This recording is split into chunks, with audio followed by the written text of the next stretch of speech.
Alors bonjour à tous, c'est Daniel Coutinho de l'émission Ma boîte dans la boîte, l'émission d'Orléans TV qui donne la parole aux entrepreneurs d'Orléans et de sa métropole. Aujourd'hui parlons d'innovation, d'industrie 4.0, d'objets connectés et de globalisation puisque nous sommes accueillis au sein d'Altior à Saint-Cyr-en-Val.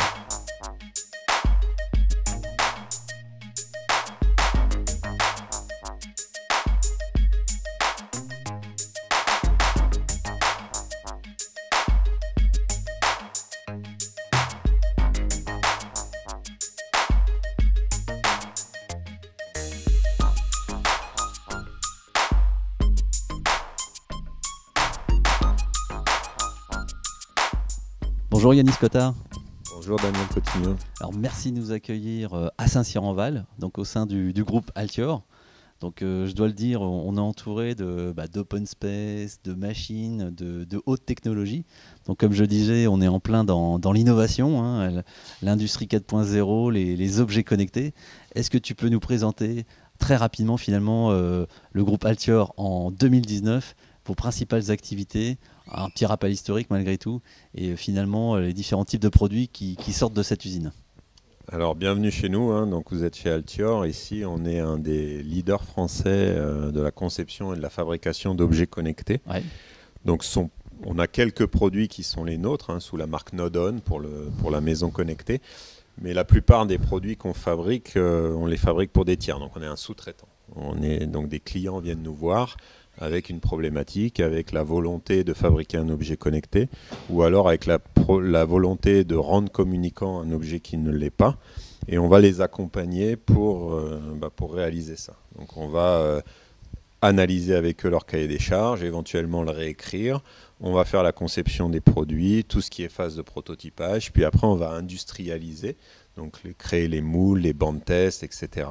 Et puis fabriquer les produits, mais des produits avec du packaging, hein, tels que vous les voyez quand c'est du grand public à la Fnac ou chez Darty, ou des produits que vous pouvez trouver chez Leroy Merlin ou dans le B2B. Donc quand on parle d'objets connectés, je le vois autour de moi, mais on est sur finalement des accessoires pour lier à la maison, hein. Je vois des accessoires pour la maison intelligente, hein, la Smart Home. Je vois aussi des petites choses comme cela, des petits porte-monnaies électroniques, et puis des choses auxquelles on ne s'attend pas forcément, des choses qui sont plus liées au transport, c'est ça? C'est ça. Alors là, on est sur un valideur de tickets de bus, Ouais. mais qu'on a installé par exemple pour un client, pour Famoco, et c'est installé sur le réseau Keolis à Orléans. Donc cela, vous pouvez les voir à Orléans. Alors on se dit pourquoi est-ce qu'on connecte ça? Il faut se rendre compte que jusqu'à présent, on avait des valideurs de tickets de bus qui sont reliés avec des fils jusqu'à un point central du poste de contrôle du bus.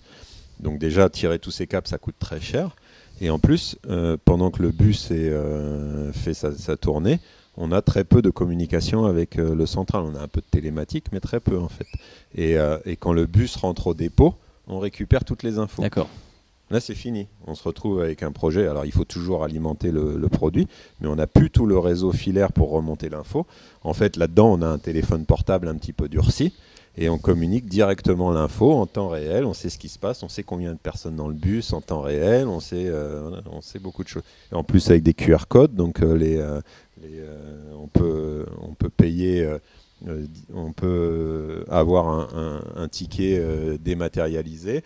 On peut payer bientôt, quand un touriste viendra en France et que c'est toujours compliqué pour lui d'acheter un ticket, il passera avec son téléphone sans contact et il paiera un billet à l'unité. Voilà, par exemple. La facilitation des usages. C'est vraiment ça, hein, parce que maintenant on met connecté dans tous les mots, dans toutes les pubs. Si on ne met pas connecté, ça ne peut pas marcher. Alors on se dit, tout est connecté, des interconnecté, geeks, etc. C'est pas ça en fait. Alors pour reprendre un peu l'historique, effectivement le premier objet connecté 2008 jusqu'à maintenant. Bon, au départ c'était un peu le must-have, donc il y avait beaucoup de gadgets. Aujourd'hui, l'époque du gadget dans le monde de l'objet connecté est relativement révolue et on apporte vraiment sur des gains d'usage. Pour la maison connectée, c'est amener de la valeur. C'est une alarme. Rendez-vous, on a l'alarme connectée par exemple Somfy. vous vouliez une alarme à la maison, il fallait payer entre 2500 et 5000 euros d'installation Ça fait, ouais. pour avoir un système sur lequel il fallait payer un abonnement à 30 ou 40 euros par mois et sur lequel vous aviez très peu de visibilité. Finalement, les gens qui interviennent chez vous ou que votre fils ressort, pour peu qu'il ait le code, vous savez, bon, il n'y a pas eu de déclenchement d'alarme, vous ne savez même pas qu'il est rentré. Aujourd'hui, vous avez des systèmes qui coûtent 500 euros, que vous installez tout seul, vous prenez l'abonnement à la carte quand vous en avez besoin, puis surtout, vous avez une vie complète, vous avez des notifications, tiens, quelqu'un est rentré, est reparti, voilà, vous savez qui est rentré. Moi, ma fille, elle rentre de l'école à vélo, je sais quand elle est arrivée, voilà, c'est vraiment des simplifications d'usage, des économies d'énergie sur tout ce qui est pilotage du chauffage. Enfin, voilà. Maintenant, on est vraiment sur des usages qui servent à quelque chose, qui répondent à une vraie problématique. Et ça, ce sont les produits qui marchent. Les autres, les gadgets, ça ne marche pas. Quand on veut un peu résumer les différents finalement, secteurs où est présent le groupe Altior aujourd'hui, quels sont-ils? Alors, on est beaucoup... notre premier client, c'est Freebox. Donc, on fait toutes les coques plastiques pour la Freebox, donc la DSL. Et puis ensuite, on est beaucoup sur l'objet connecté. Et dans l'objet connecté, on a beaucoup la maison connectée. La domotique. Voilà, la domotique. Et puis après, on a quelques produits sur la santé connectée, sur la musique du 21e siècle. On fait les instruments de musique du 21e siècle. Vous voyez, dites donc. C'est des instruments de musique qui sont utilisés par Portiched ou par M ou des gens comme ça. D'accord. On fait des trucs assez nouveaux. Puis bon, après, la sécurité en mer. Donc c'est finalement le grand écart dans les productions et les besoins que vous adressez. Ça a toujours été le cas chez Altior. Donc le groupe, la première société du groupe, elle a été créée en 92. D'accord. Donc ça fait 27 ans. Une entreprise familiale, tu le confirmes. Une entreprise que mon père avait créée ici, à Saint-Cyr-en-Val. Enfin, Marcy-en-Villette, exactement. Très bien. Et moi, j'ai créé ma société en Chine, en fait, en 2000, avec mon associé Yanis Brun, qui, lui, vivait en France à l'époque. D'accord. Et donc, le groupe Altior est né de la fusion de ces différentes sociétés. D'accord. Donc, c'est un peu un groupe Family and Friends. Et puis maintenant mon père est parti, donc maintenant ça reste les amis, mais bon, ça reste ce qu'on caractérise comme une société familiale, en tout cas par son mode de gestion. On retrouve l'évolution finalement territoriale et l'adaptation finalement aux enjeux de la globalisation au début des années 2000 en fait. C'est ça exactement. Et puis aujourd'hui, donc on est 240 personnes, donc on est quand même une grosse PME. Oui. On est 70 en France et 170 à Shanghai. Et je crois que vous êtes répartis sur différents sites, à la fois sur le sol français et donc en Chine, tu le confirmes? En Chine, on est sur un seul site qui est à Shanghai. Par contre, en France, on est effectivement sur 5 sites différents. Donc on a Grenoble, Nice, Le Mans, Paris et Saint-Cyr-en-Val. Mais le gros des troupes, c'est ici à Saint-Cyr-en-Val. Lorsqu'on parle d'électronique, on ne pense pas forcément premièrement à la France et encore moins à Saint-Cyr-en-Val. Et finalement, qu'est-ce qui justifie selon toi finalement cette pérennité dans ce secteur à la fois de l'électronique connectée sur des objets innovants? Alors, je pense qu'on est un très bon acteur international sur l'objet connecté. Sur l'électronique, pas forcément, mais on a su prendre le virage de l'objet connecté. Et on verra tout à l'heure notre affection nouvelle pour la French Fab. Mais avant ça, c'était la French Tech. Et la French Tech, ça a été un mouvement très fort de réseau, de mettre ensemble des gens qui ont des mêmes problématiques pour leur faire gagner du temps, parce qu'elles trouvent toujours quelqu'un qui a eu affaire à une problématique similaire avant. Ouais. Et cet effet French Tech a été vraiment bénéfique pour la France. Alors, on peut critiquer tout ce qu'il y a autour, les startups, dont celles qu'on parle ici, etc.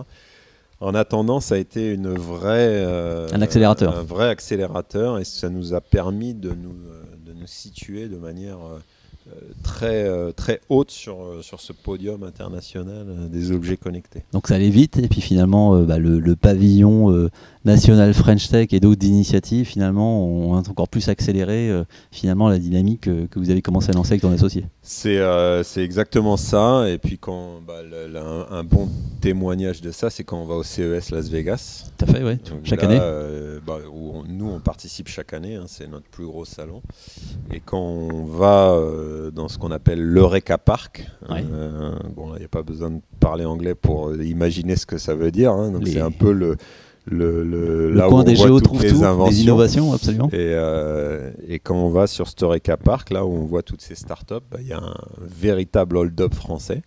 Parce qu'avec l'étendard de la French Tech, il y a un quart du hall qui est tout rouge, donc le coq rouge de la French Tech. Absolument. Et on ne voit que ça.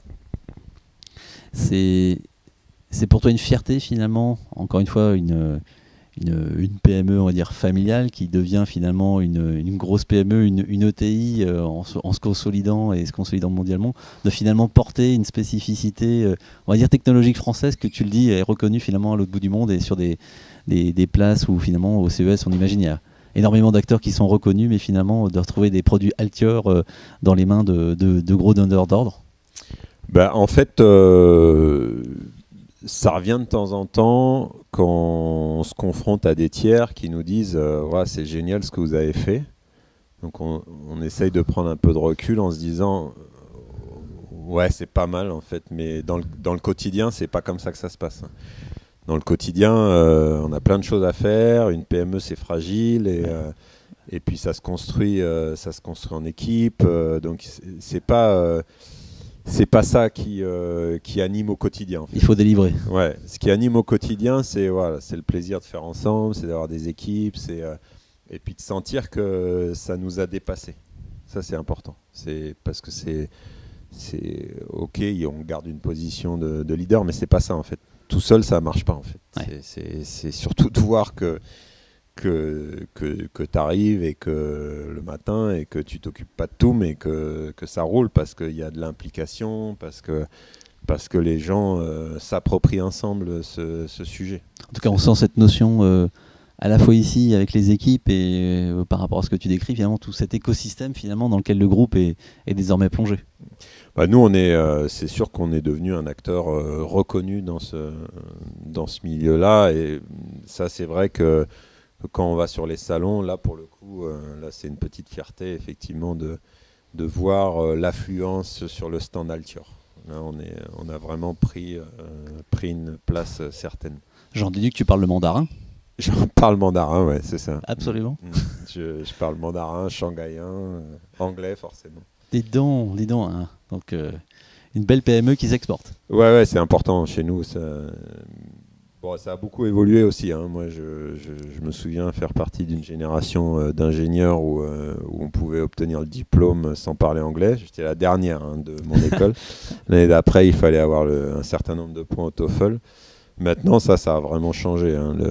N'importe quel recrutement, les ingénieurs ou même à n'importe quel niveau, ça parle anglais. En tout cas, dans un groupe comme le nôtre, quand on met anglais indispensable sur une offre d'emploi, ça c'est un no-go si le niveau n'est pas suffisant. Bon, on va aborder ça dans notre deuxième partie qui s'est plus tournée sur la vie de bureau. Alors Yanis, on se trouve dans l'open space de ton bureau d'études, du bureau d'études d'Altior. Donc on sent bien derrière nous que ça grouille d'idées, ça grouille de solutions. Rappelle-nous combien de nouveaux produits vous développez par an ?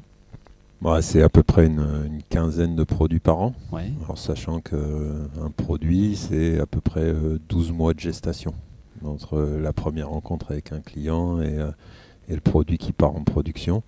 Donc, sachant que là-dedans, il y a plein d'étapes, y compris les étapes d'industrialisation qui se passent plutôt dans nos usines à Shanghai. Ouais. Mais ici, donc un projet, ça va être peut-être 6 mois de travail sur l'étude. Alors dans le monde des objets connectés, on parle souvent de bataille des compétences. Donc finalement, de quoi est composé ton bureau d'études ? Est-ce qu'il y a des spécificités, métiers spécifiques à Altior ? Alors il y a effectivement dans le monde des objets connectés, il y a des métiers spécifiques qui sont pour le coup des compétences qui se créent en interne, parce qu'aujourd'hui il n'y a pas encore d'école qui forme ces compétences. Il y en aura bientôt. D'ailleurs il y en a une à Polytech, un master. D'accord, donc dont Altior est partenaire. Très bien. On fait le programme avec eux, on va participer à quelques enseignements, etc. Pour créer une compétence qui est assez rare dans ce métier, c'est la compétence d'architecte, de maître d'œuvre. En fait, la grosse différence entre un produit classique et un objet connecté, c'est que la conception de l'objet, elle ne s'arrête pas à la limite physique de l'objet. Ouais. Elle interagit par définition. Elle est connectée à un smartphone, elle est connectée à une box, elle est connectée au cloud. Et donc on a, là où on avait un produit électronique classique, où on faisait ce qu'on appelle de l'électronique embarquée, oui. Ben là en fait on a la limite entre l'électronique embarquée et l'informatique dans le cloud. Donc quand on est un peu béotien du domaine, on se dit bon, ils parlent tous à peu près le même langage. Oui. Et en fait pas du tout. Il y a des gens qui maintenant sur le cloud ont plus de limite de capacité, c'est ce qu'on appelle du scalable. Oui. Donc on parle en giga, en téra, on n'a pas de limite. Alors que quand on fait de l'électronique embarquée, on parle en 64K, 128K. Donc c'est deux mondes qui s'opposent. Et puis après on a tout l'aspect application, front-end, back-end, qui sont aussi des compétences différentes. On parle de sécurité, etc. Donc cette compétence globale qui s'est architecturée et orchestrée, elle n'existe pas sortie d'école. Donc ça, c'est des compétences qu'on crée en interne. Est-ce que c'est justement ça la clé, c'est de développer en interne finalement ces spécificités métiers qu'on peut pas forcément trouver à l'extérieur parce que voilà, l'éducation nationale et le cursus académique ne l'offrent pas, et c'est ce qui permet aussi d'être différenciant par rapport à ses compétiteurs. C'est en tout cas une grosse différence qu'on a nous. Et aussi cette compréhension de l'expérience utilisateur. C'est comment on appère un objet. En fait, on fait ça depuis que ça existe. Le premier objet connecté, c'est 2008. C'est juste après le premier smartphone, en fait. Ouais. Donc le premier iPhone 2007, premier objet connecté 2008. Nous, on en fait depuis 2008. Et on a un peu inventé la façon de concevoir et de produire ces objets avec nos clients. Les tout premiers, on se disait, mais okay, il faut qu'ils appairent deux produits ensemble, comment ils vont faire? Ouais. Voilà. Donc, est-ce qu'on appuie sur un bouton? Est-ce qu'on utilise le smartphone? Est-ce qu'on secoue l'objet? Tout le monde a grandi ensemble. Tout le monde a grandi ensemble, et c'est vrai que chez nous, on a énormément de gens qui ont tout ce recul qui permet d'accompagner un client. Et puis après, c'est aussi d'avoir ce recul pour trouver la bonne équation entre les desiderata du client, un prix marché qui fait que souvent tout rentre pas.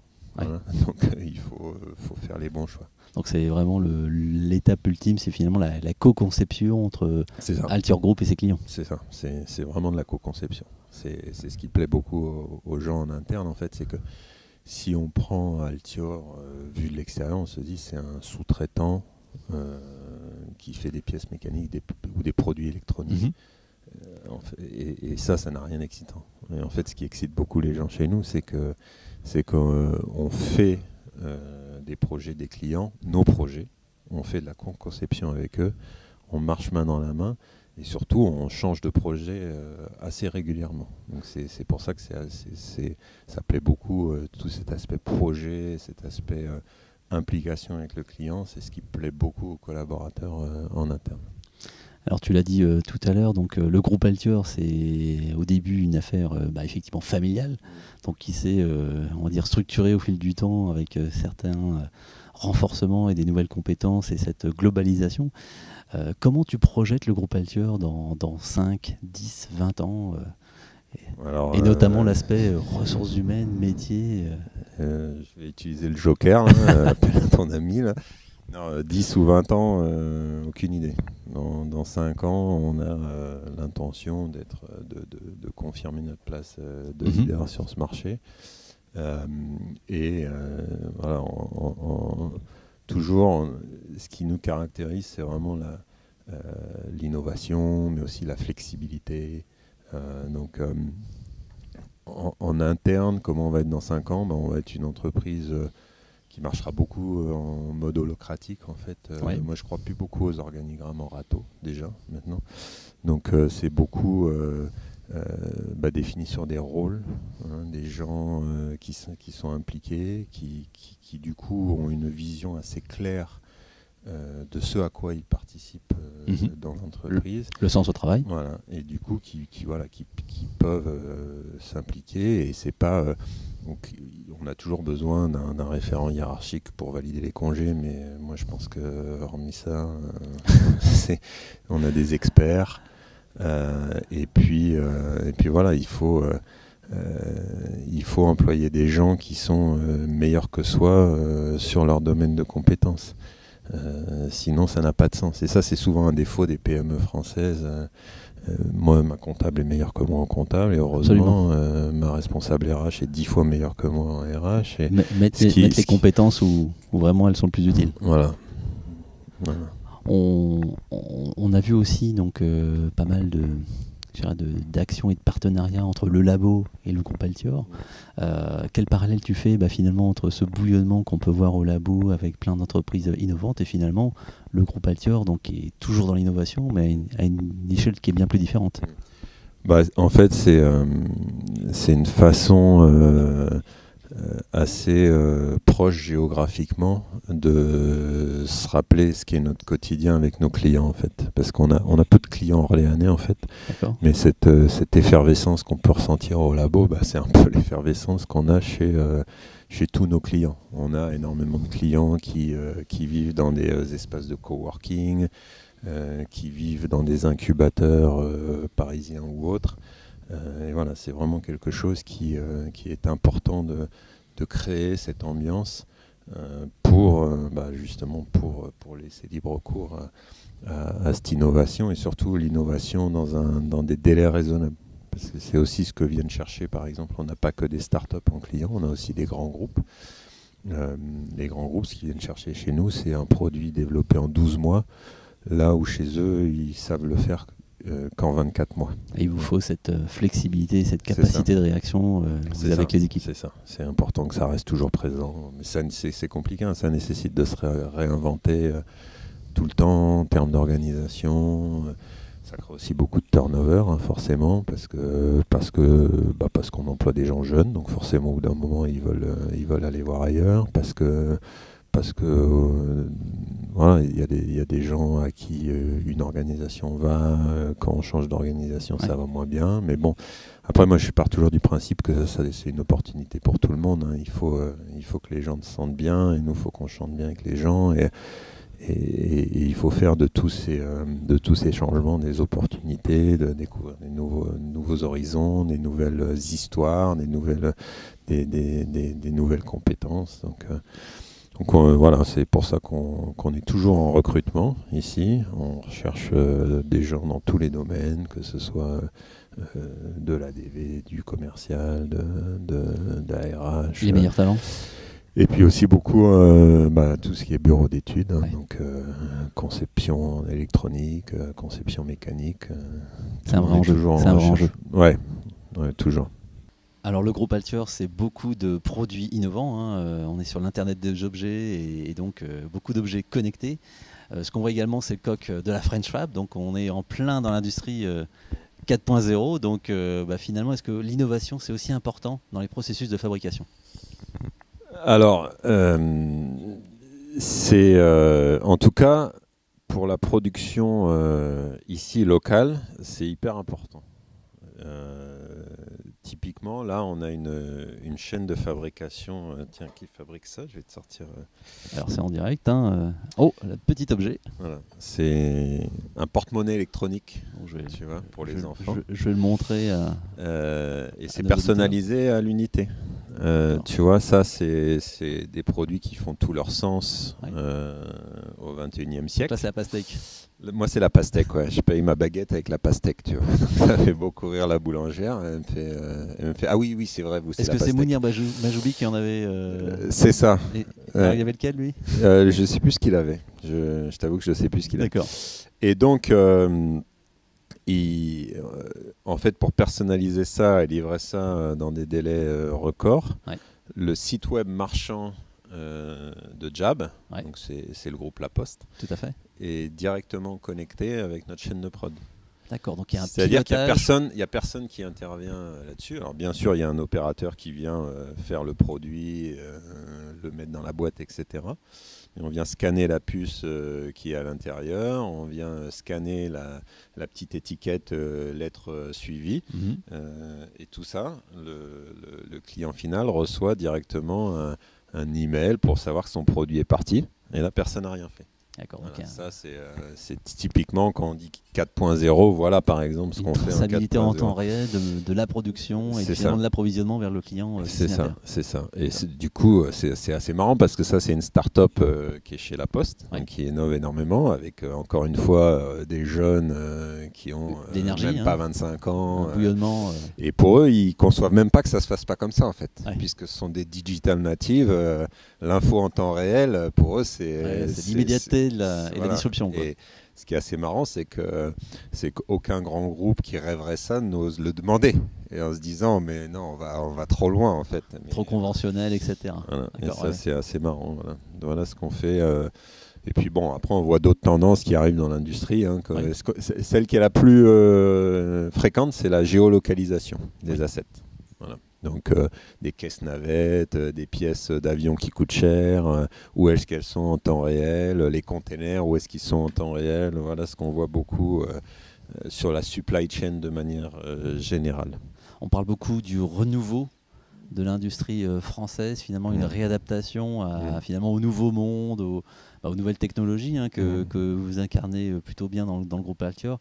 Et ça passe aussi ça, le succès des ETI françaises, s'adapter à ces nouvelles contraintes de production et investir massivement sur des nouveaux outils de production et tout le pavillon French Fab. Ouais, je pense qu'il faut surtout être intelligent dans l'investissement. Hein. Typiquement, nous, ce type d'industrie connectée, elle coûte pas cher. Ouais. Voilà. C'est pas pour moi, investir massivement, c'est pas forcément la clé. Faut être malin. Ouais, faut surtout être malin, bien faire les choses, et puis avoir des jeunes pour s'occuper de ça, hein, parce que c'est pas avec nos gars pleins d'expérience qui sont géniaux pour former les équipes et savoir comment on agence l'atelier, mais qu'en 50 ans... Prendre les compétences actuelles avec les forces vives actuelles, je veux dire ça comme ça. La personne qui gère ça chez nous, c'est pareil, c'est un digital native et c'est essentiel. Donc Sinon, qui mieux qu'un digital natif finalement pour ce monde-là en fait. Il faut absolument en avoir dans son équipe. Aujourd'hui, c'est important de mixer les compétences et d'avoir différentes personnes. Et puis après, c'est aussi l'économie verte auquel nous on croit beaucoup, quoi. C'est la proximité de la production.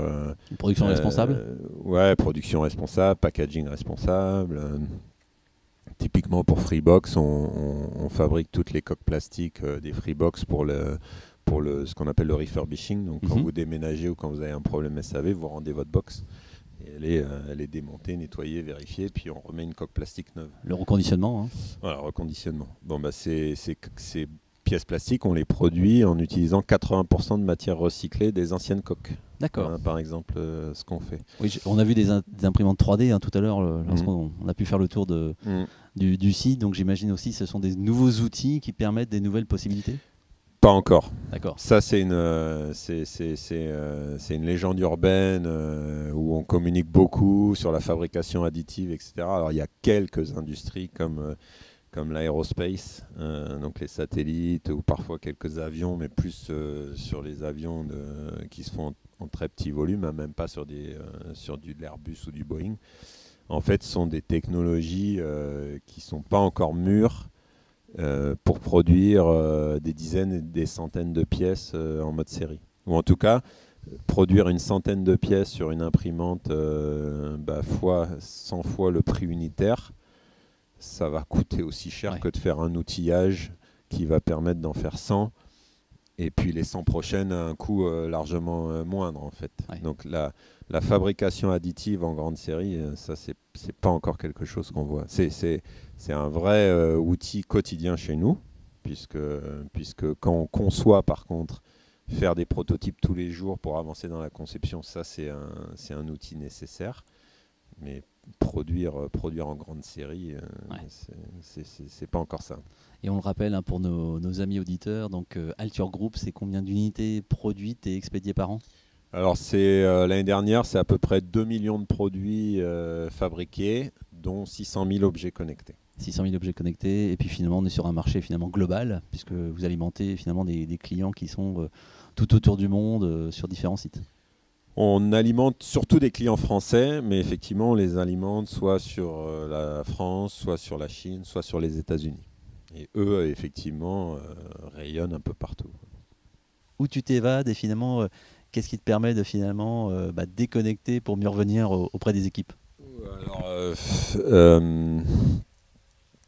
déconnecter, pas vraiment en fait.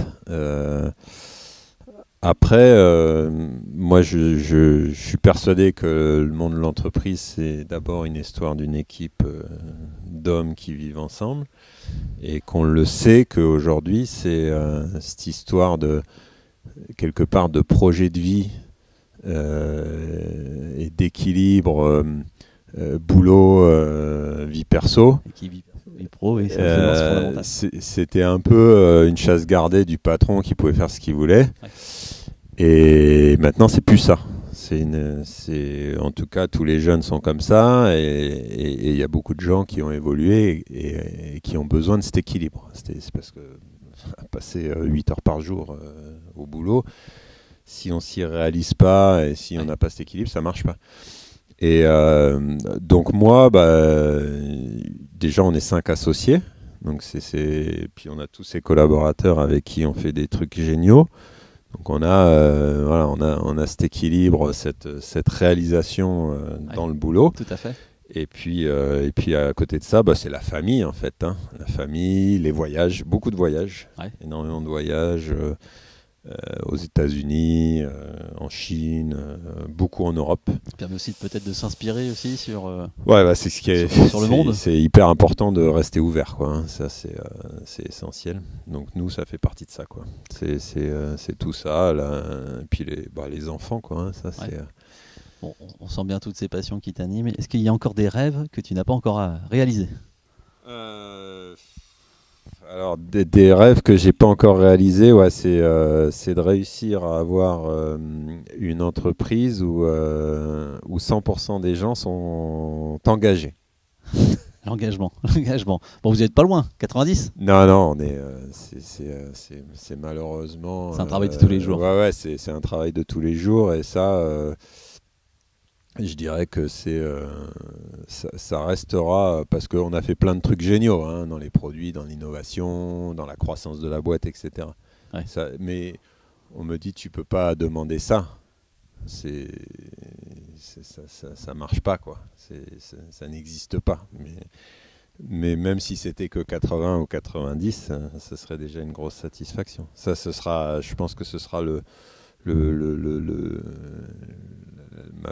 mon plus grand regret d'entrepreneur quand j'arrêterai cette activité. On entend un dirigeant qui est à la fois disruptif, et puis on sent toute la bienveillance finalement que tu as à la fois sur ce patrimoine finalement que le groupe incarne, mais aussi vers l'humain et les équipes qui le composent. Ouais, pour moi, je suis passé par des étapes un peu. Moi, j'ai créé mon entreprise en 2000, donc ça fait 19 ans.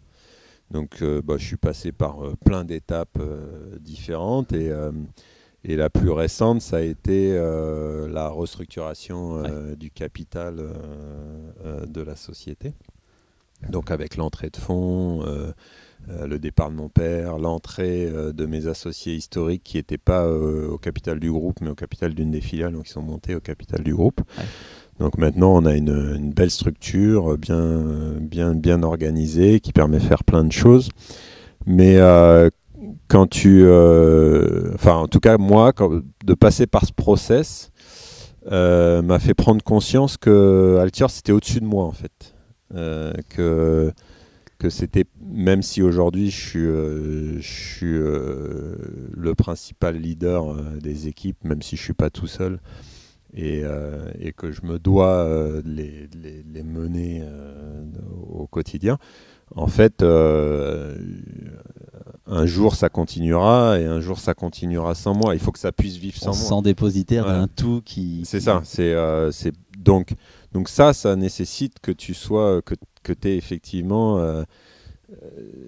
Tu peux pas demander l'engagement sans donner la bienveillance. C'est pas, ça marche pas. Tu peux pas demander aux gens de s'engager et à la première connerie qu'ils font, de leur taper dessus et de leur dire c'est n'importe quoi, je vais le faire à votre place, etc.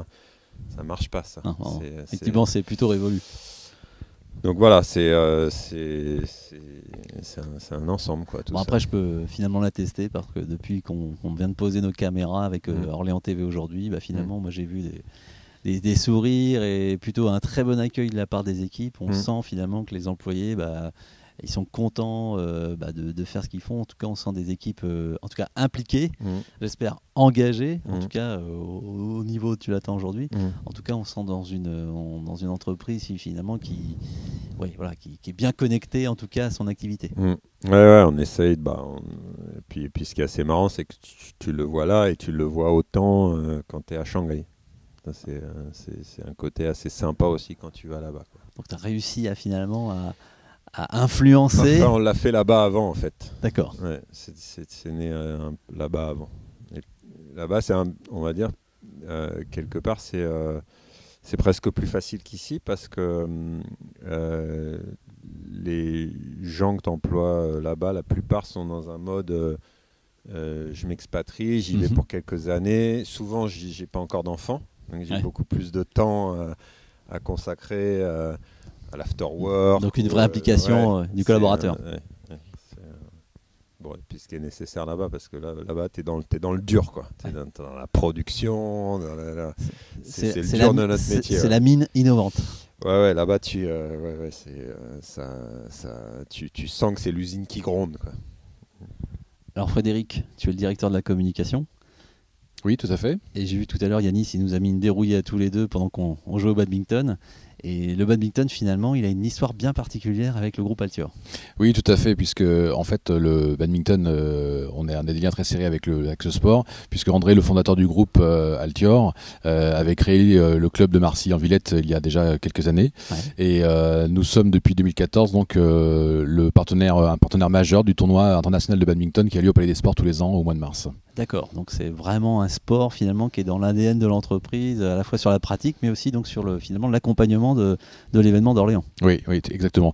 Les collaborateurs le midi ici viennent jouer, viennent faire leur pause déjeuner en jouant sur les 2 terrains de badminton qu'on a ici dans l'entreprise. Et quand on organise le tournoi, enfin quand on participe au tournoi, effectivement, on organise des soirées privées ou des soirées pour les collaborateurs, et les collaborateurs aiment bien participer à l'afterwork que l'on organise pendant le tournoi de badminton. Alors c'est vrai que sur Orléans, on pense à plein d'autres sports, un peu moins le badminton. Donc finalement, Altior, il contribue finalement au rayonnement de ce sport au niveau national.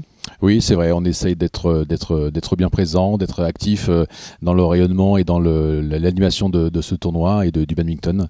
Très prochainement, je pense même qu'on va pouvoir participer à des épreuves corporatives, des épreuves de badminton d'entreprise. C'est un comité et une ligue qui sont très très moteurs sur la région centre et le département du Loiret. Accompagner un sport comme le badminton, on va dire du côté de l'entreprise, et finalement que ça soit structurant, et je le vis bien dans le sens où voilà, on est vraiment au cœur de ce sport. C'est important pour les équipes par rapport au sens aussi de l'entreprise. Ça a du sens parce qu'en fait les gens, on a des personnalités qui sont plus ou moins timides par exemple, et j'ai vu que depuis quelque temps ils se sont inscrits au groupe Skype par exemple badminton, et ils viennent un petit peu sortir un petit peu de leur coquille et jouer de plus en plus ici, et s'ouvrir aux autres aussi. Donc c'est vraiment un sport qui fédère les gens et qui lie les gens entre eux, quoi. Donc c'est très très bon pour l'entreprise. On règle le dossier client en cours autour d'une bonne partie. Ça nous arrive aussi, ouais, exactement. tout en décompressant, et finalement ça permet peut-être de se rebooster en énergie pour le reste de la journée. Exactement, oui. Alors Yanis, avec Altior Group, on est vraiment dans l'univers des objets connectés. Et finalement, moi je voulais te demander comment tu vois la France de demain, et surtout toutes ces smart cities dont on nous parle tant, toutes ces villes connectées de demain. Bon, ça, je pense que ça va prendre encore un petit peu de temps, hein, parce que c'est des choses dont on parle beaucoup. Déjà, avant que toutes les maisons soient connectées, il va se passer un petit peu de temps. Ouais. Mais bon, moi je le vois personnellement d'un bon œil. Hein.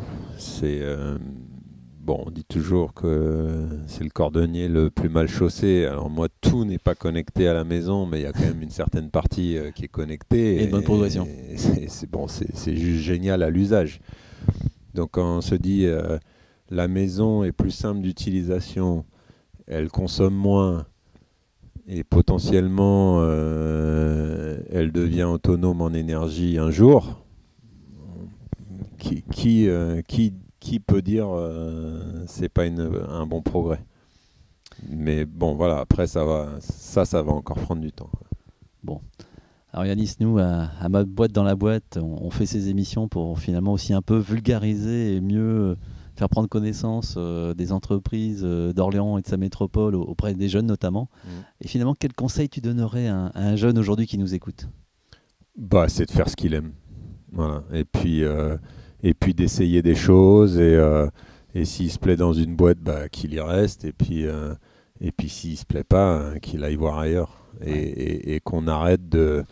Il y a trop en France de gens qui travaillent sans être motivés et qui ont peur de ne pas retrouver. Moi, je ne crois pas à ça. Aujourd'hui, je crois qu'il y a un marché mouvant, que du travail, il y en a. Mais bon, voilà, il faut faire preuve de motivation et d'implication. Et ça, c'est essentiel pour l'équilibre des gens. Il faut se connecter à ce que l'on aime, c'est ça? Ouais, enfin, faut faire ce qu'on aime, ça c'est sûr que c'est important. Alors tu vas au travail ou finalement tu es dans ta passion? Ah non, tu es dans la vie, quoi. Hein, c'est ça, c'est ce que je disais. C'est un projet de vie, quoi. Il n'y a pas une limite physique où tu sens que tu passes d'un monde à un autre, quoi. C'est le même, c'est toi. Ça c'est important aussi. Ça c'est un truc qu'on essaye de développer ici, c'est que les gens soient eux-mêmes.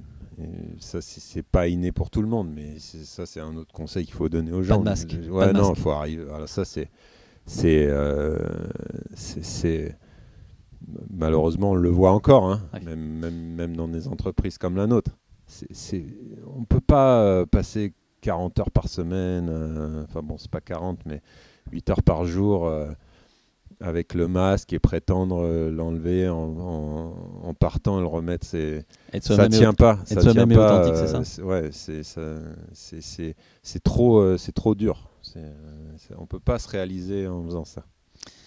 Alors pour les personnes qui suivent Ma Boîte dans la Boîte, qui nous connaissent bien, on a toujours une petite question rituelle finalement avec l'entrepreneur pour conclure un peu l'émission. Et c'est finalement la question de la devise. Et Yanis Cottard, pour le groupe Altior, finalement, c'est quoi votre devise? Alors nous, c'est Connected Talent.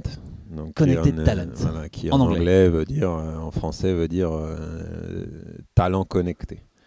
Donc bon, on a repris le mot connecté parce que c'est dans notre actualité quotidienne. C'est un peu l'ADN.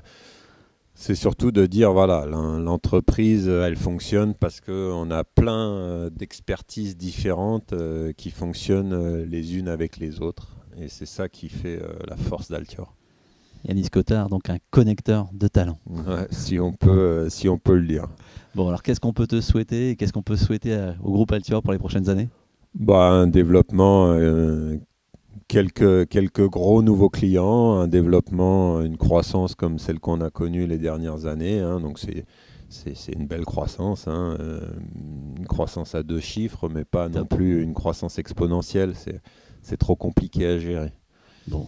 En tout cas, merci pour nous avoir accueillis aujourd'hui. C'était une émission passionnante dans les coulisses du groupe Altior, de l'industrie, de l'innovation et des objets connectés. Et on vous dit donc à très bientôt pour un prochain numéro de Ma Boîte dans la Boîte sur Orléans TV. Merci à toi et merci à Ma Boîte dans la Boîte et très heureux d'avoir fait cette émission aussi.